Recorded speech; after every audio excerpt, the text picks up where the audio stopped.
in boxing we've got our fair share of what ifs in boxing, and as I've always said on this channel, if is a very big word in the world of boxing. When we look at the what ifs, we see so many things, we see so many stories, and we see so many fighters that we look at, and we just look and say, God, if only this had been different, or if only some fighters who may be domestic level fighters but have the ability to go on to world level, you'd say, well, if only they had a major promoter or a major sponsor behind them, that sort of way. And I've seen it myself with fighters in Ireland, very talented fighters, just can't get a sponsor, cost money, they end up having to just take a day job, and that's it. The journey's over before it's even really got started, so to speak. This what if in boxing, and yeah, he's still active and could say there's time left, but just kind of sums up where he's been in the wilderness the last few years. And this next fight this particular fighter is going to be doing is really the fork, in my opinion, being stuck in him, if this is what you're doing now with your career. That's Michael Hunter. Now, about a year ago, I did a video on Michael Hunter, essentially saying kind of, you've gone and you've messed your career up. A year later, it's no different. Michael Hunter, I think he was on the US squad, or at least he was a decent amateur anyway at one point. Turned pro at cruiserweight. Had a bit of intrigue about him, but I think he had a bit of a stop-start year. I think it was a 14 or 15 or one or the other.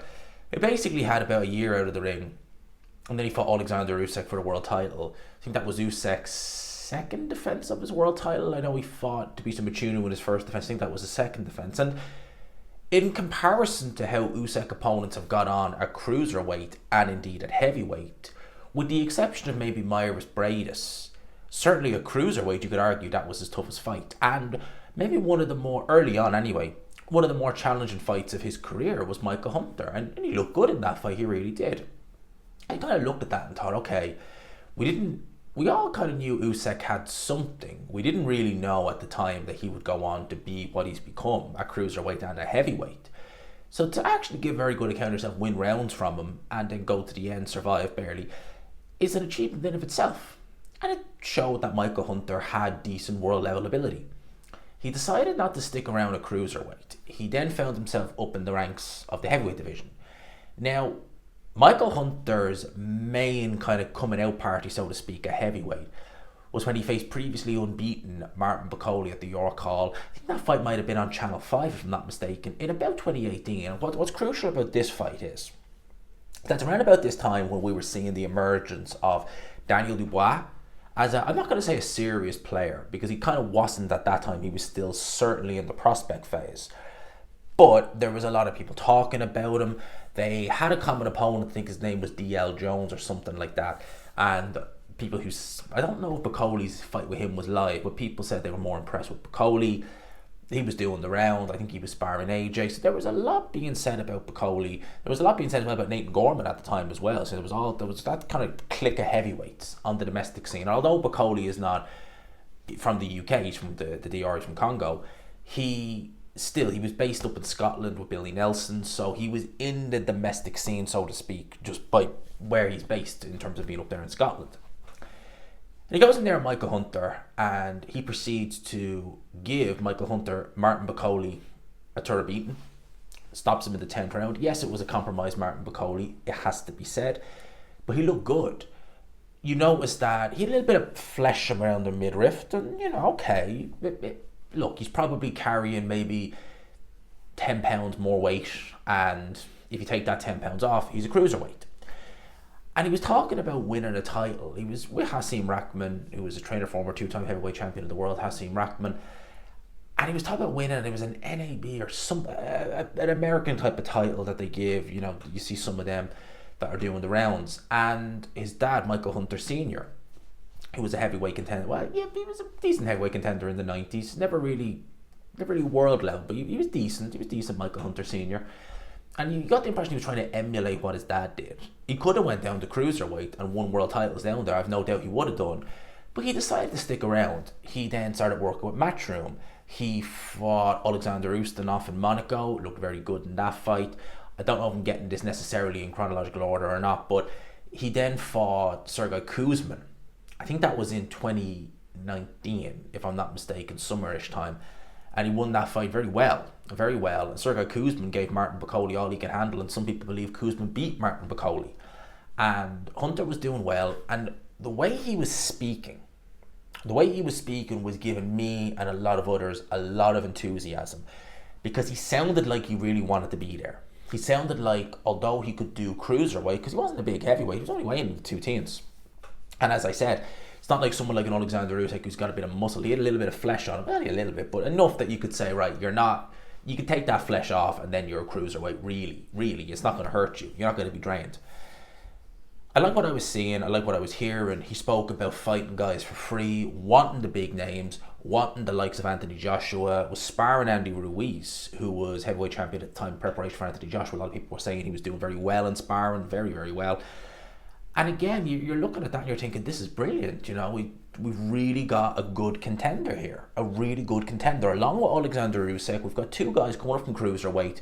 They're making the most of the ability and the advantage they have over these big, clunky heavyweights. So then he goes in and fights Povetkin in Saudi Arabia. And that was on the Anthony Joshua versus Andy Ruiz undercard. I thought he did enough to win. At the time, I thought it was close, could have went to Povetkin, but upon reflection, Michael Hunter did enough to win that fight. And it seems from that moment, that's kind of where the issues all came about, because I don't recall him fighting much in 2020, if indeed at all. 2021, he's proposed to be fighting Filip Hrgovic as an eliminator for the IBF title. So you're going to fight one of your contemporaries, and if you win, you get a world title fight. So pretty much everything you've wanted is right here in front of you. The purse bid is not incredible money, but you don't care. You've said you fight people for free. It goes the other way. And he signs with Triller of all people, who were just they were interesting when they were around, but it was more a kind of almost a joke almost.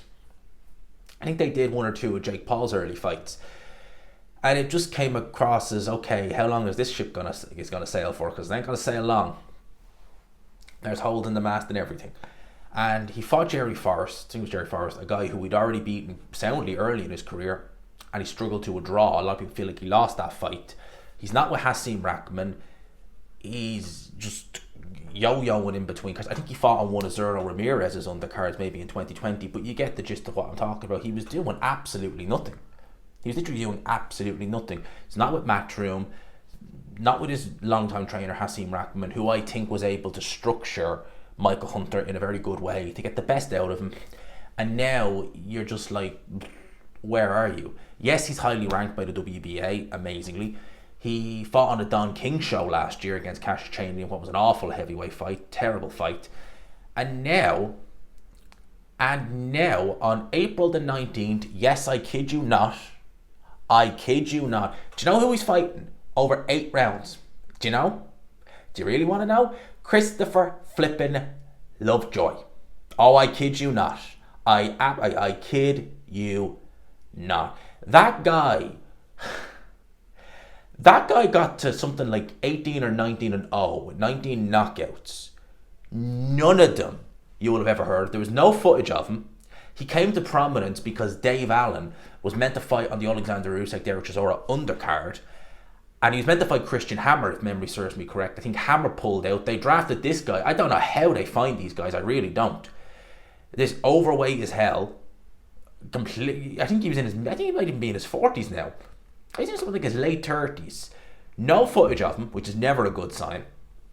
The fight. I don't think any of the fights were in America. I think they were all in Mexico or somewhere like that at the time anyway. And I still don't think I think this might be one of his first and only fights in America, because it's going to happen, I think, in Atlanta, Georgia. I think, don't quote me on that, but it's happening on the 19th of April. And you're like, this is a joke. What? This is a joke. Doesn't happen. The fight doesn't happen in the end. And then Lovejoy goes on to fight Manuel Char, of all people, in some place in Germany, which looked like a leisure centre. The guy was as slow as molasses. He looked for the canvas the minute. This is a Manuel Char. This was a well very well over the hill Manuel Char. And he's looking for the canvas first attempt. This is the guy, this is the best Michael Hunter can do? Really? What the hell happened? You went from fighting Povetkin in Saudi Arabia 5 years ago to fighting this guy. I mean, come on. I hope that one Triller fight was worth the money you got, because Jesus Christ, you have gone and done it now. You're 36 years old. What the hell happened? What the actual hell? You would have been better off just boiling yourself down to cruiserweight and trying to make a run there. I guarantee you probably get more opportunities. Probably, anyway. Crazy. Honestly, it's mental how bad. You had Eddie Hearn as your promoter. You could have fought Filip Hrgovic. Right? You could have fought Filip Hrgovic. Listen, I always talk about people, you know, they're looking for that pot of gold and they just want to go down the quickest road. Some of those quick roads, they might look quicker, but they've got a hell of a lot of bumps along the way. And before you know it, you've got a puncture and you can't move. That's what he did. So what if you're only going to get 400 grand? You beat him. One, you lose to him, it's at the end of the world. And second, you beat him, you get a world title shot, you're going to make millions. This is the guy who said he'd fight for free. Unbelievable. I stick Christopher Lovejoy. Ah, dear. Dear, oh dear, oh dear. That's why I say what if. Because Michael Hunter had something going for him. I'm not saying he would have done what Alexander Usyk did. No, I don't think he was that talented. But at the very least, you could look at someone like a Dylan White, an Andy Ruiz, a Jarrell Miller, even someone like a Daniel Dubois, and say, Michael Hunter, how would he get on? That's an interesting fight. That's an interesting fight. Fabio Wardley, you know, as good as Wardley has been and improved as he is, the Michael Hunter who fought Sergei Kuzmin, who fought Alexander Povetkin, I'd pick him over Fabio Wardley every day. He might even stop him. Seriously. This version, good luck with that. That's all I got to say there. So, yeah, bit of a rant one, but it's frustrating, as I say several times, when you see fighters make stupid decisions and derail their own career, which could have been a very, very good career. Again, not to say he would have been undisputed, he would have, beaten Tyson Fury or something like that, but at the very least, I think he could have had a good run, a good solid run, and made decent money, which I'm going to be doing now. Can't imagine that's going to pay you much fighting Christopher Lovejoy, to be honest with you. So, yeah, let me know your thoughts on this whole Michael Hunter situation. Hope you enjoyed it. Smash the like button, hit subscribe as always. Peace.